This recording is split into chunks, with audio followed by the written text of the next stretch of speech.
It was the most ferocious, deadliest and brutal battle in military history. Stalingrad saw a huge amount of terror, and the defeat of the German army during it led to a huge turning point in the Second World War. The German Sixth Army and the 4th Panzer Army had been destroyed, and Army Group B was routed. The Luftwaffe had reduced much of the city to rubble, and there was intense and desperate house-to-house fighting. Snipers crawled through the city and then lay in wait for their targets. The winter was incredibly harsh, and the conditions within Stalingrad for the German army became incredibly tough, and there were scores of deaths. The Axis forces at Stalingrad suffered between 800,000 to 1.5 million casualties, including those who were wounded, captured or killed.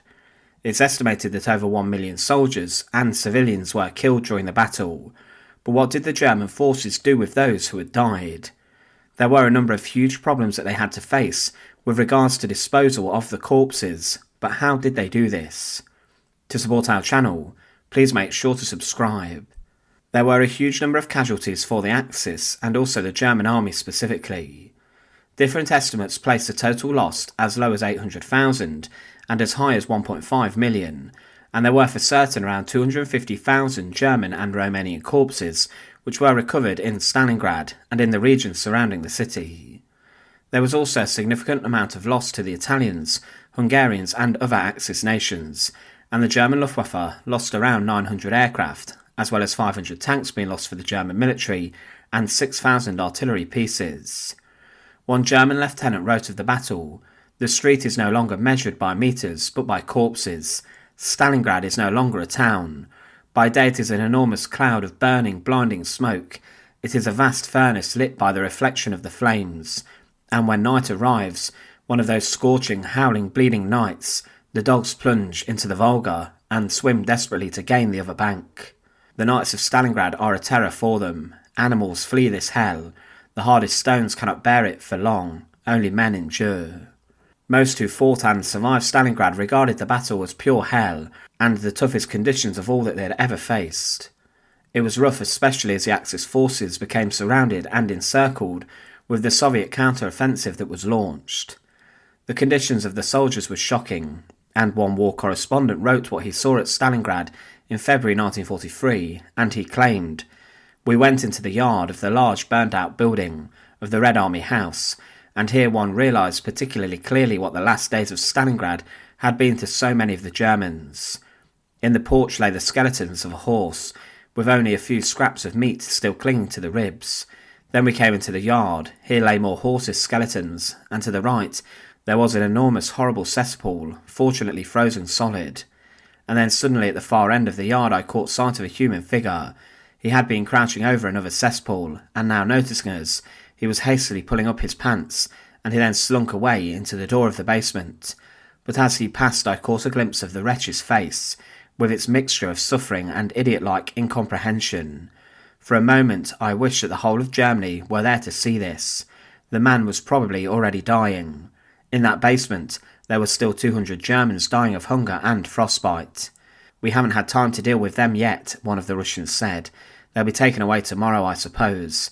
And at the far end of the yard, besides the other cesspool, behind a low stone wall, the yellow corpses of skinny Germans were piled up.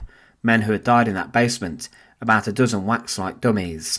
We did not go into the basement itself. What was the use? There was nothing we could do for them.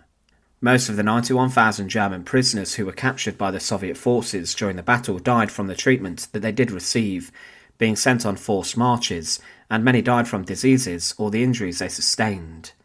But there were corpses and bodies all over the city, and there were many problems for the German forces with regards to how to deal with the dead, and the Soviets had to also deal with their enemies' dead. As the rough winter set in for the German army who had been encircled, starvation also weakened those who remained, and they could not physically dig mass graves and inter the remains of the German and Axis forces who had died. Because of this, many of the bodies were left where the person had fallen and died, and they were then frozen in the snow, left for a warmer time to be dealt with.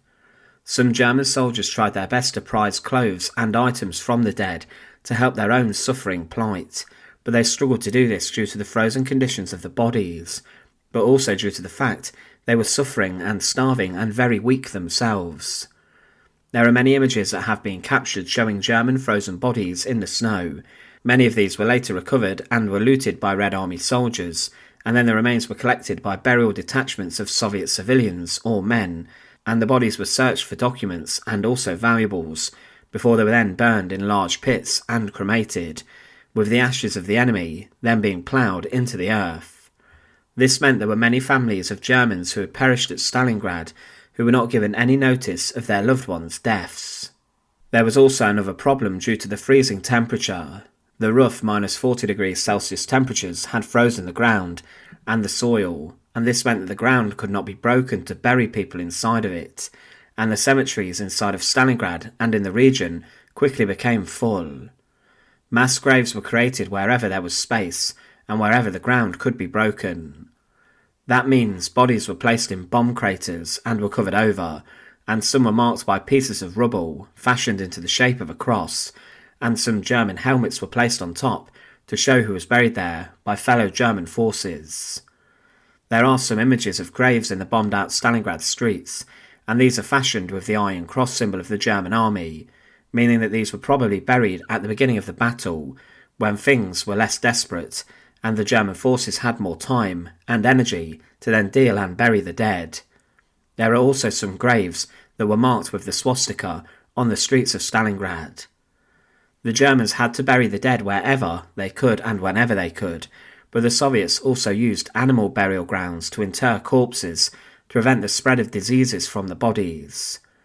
There was a war cemetery established by the Germans during the battle, known as the Rozoshka German War Cemetery.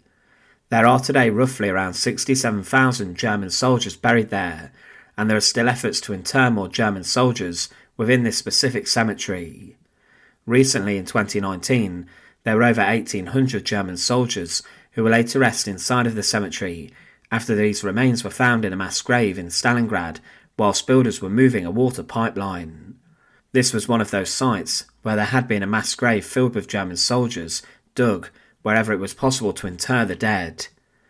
Still today there are people who live inside the former city of Stalingrad who are finding the remains of those men who fell during the battle for the city. There are of course also civilian bodies found who died as a result of the fighting and the conditions. Some of the bodies and skeletons that are discovered are found with the helmets still on and their boots on their feet still, these having taken longer than the rest of the uniform to decay, and items such as grenades and weapons are still found. It was impossible to clear up the bodies of the dead due to the freezing conditions at times and the intense urban and ferocious fighting that was all around.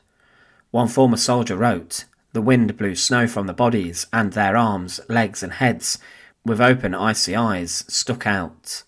There were later detachments of people who were sent under escort of soldiers to retrieve bodies and then deal with them, burning them in large pits. One Soviet newspaper wrote at the time of this that, among the ruins, fragments of wires stretch and the broken tanks stand, sticking to the rubbles of the walls, and under the command of several Red Army men, green-grey crowds of German prisoners go through wastelands. They are busy amongst the ruins of houses. They pull out disfigured and numb corpses from the wreckage in the same grey-green overcoats as they have, and with German accuracy, which they have left even in captivity, they stack many thousands of these corpses in different wastelands, and then toll is laid on the ground, and frozen lumps fly into the air, and in the new grave under the ground 1,000 more dead people, another 1,000 and 1,000 more are hiding, because no matter how many people dig amongst the ruins, they are found every day again and again, and by the spring the air over the Volga should be clean and fresh. The cleanup around Stalingrad was immense, and still today the scars from the deadliest battle in history can be found, with new bodies from the battle being unearthed every single year. Thanks for watching. To support our channel, please make sure to subscribe, and once again, thank you so much for watching.